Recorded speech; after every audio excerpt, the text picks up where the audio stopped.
Bom, galera, hoje vamos dar uma falada aqui sobre bancos de dados distribuídos.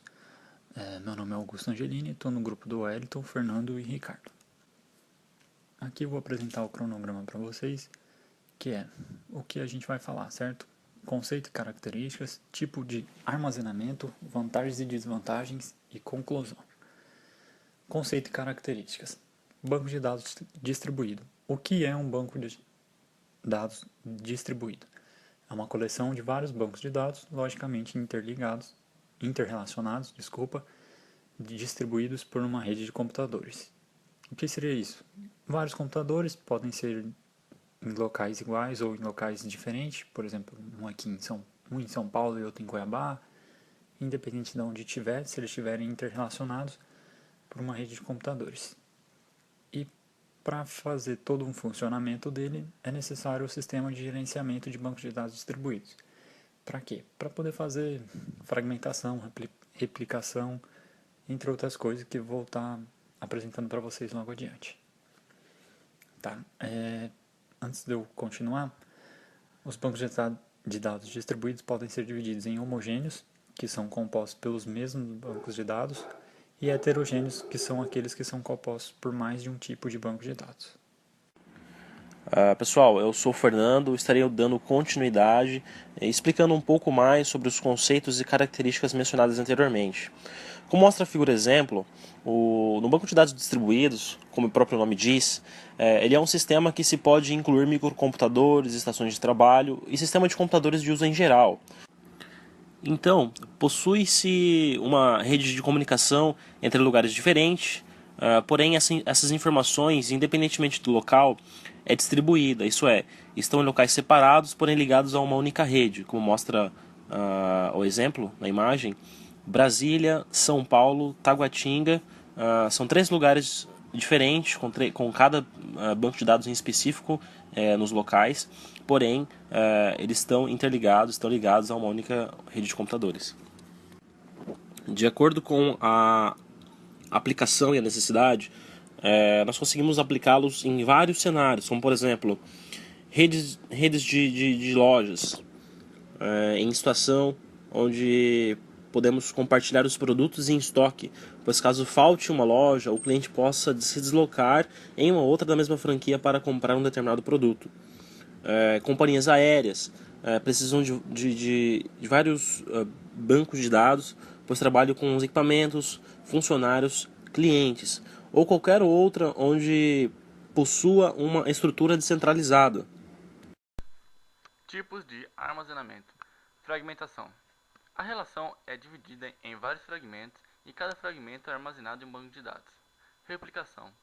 O sistema mantém cópias idênticas da relação em cada banco de dados que tiver na rede. Existem três tipos de fragmentação, tomando-se em conta como exemplo a tabela abaixo. Fragmentação horizontal. Os fragmentos são definidos por seleção de tuplas. Primária. Primeira aplica-se criando agrupamento de acordo com as características dos registros da própria tabela analisada. Derivada.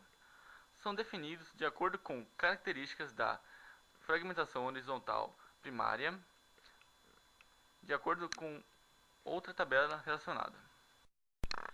Fragmentação vertical. Os fragmentos são definidos por projeção de atributos. Observe-se que a tabela esquerda possui agência, conta e tupla. E a tabela direita possui cliente, saldo e tupla.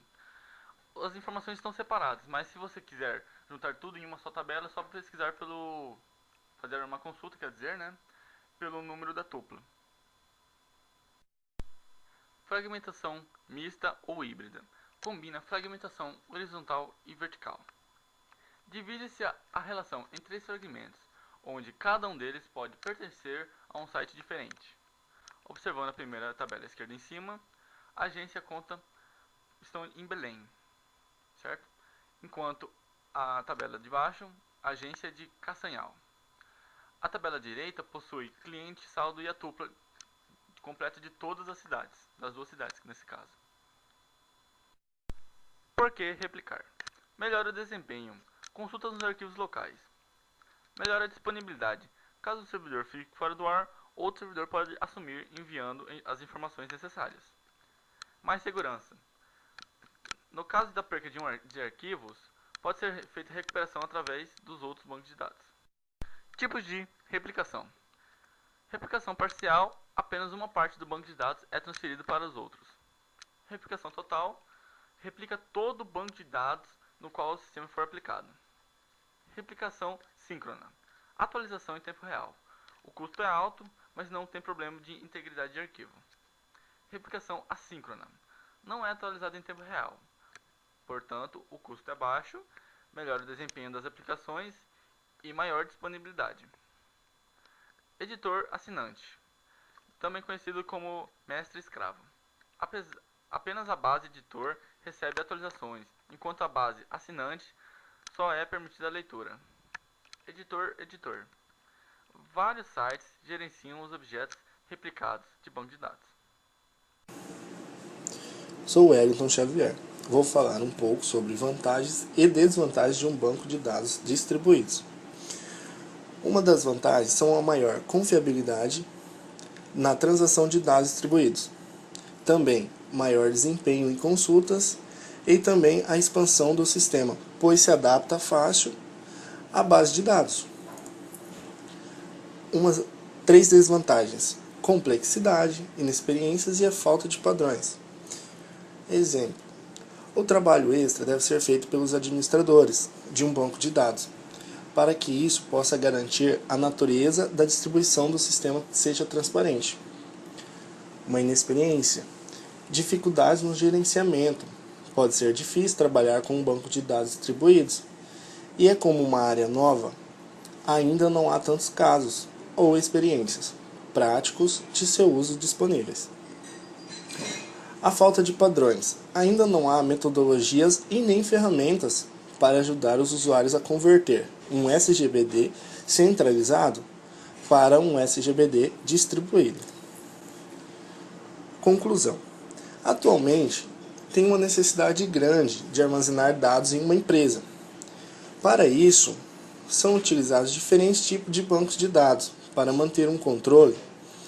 Para utilizar um banco de dados, é preciso, primeiro, analisar os objetivos que a empresa tem. Qual será o melhor tipo para que possa suprir suas necessidades.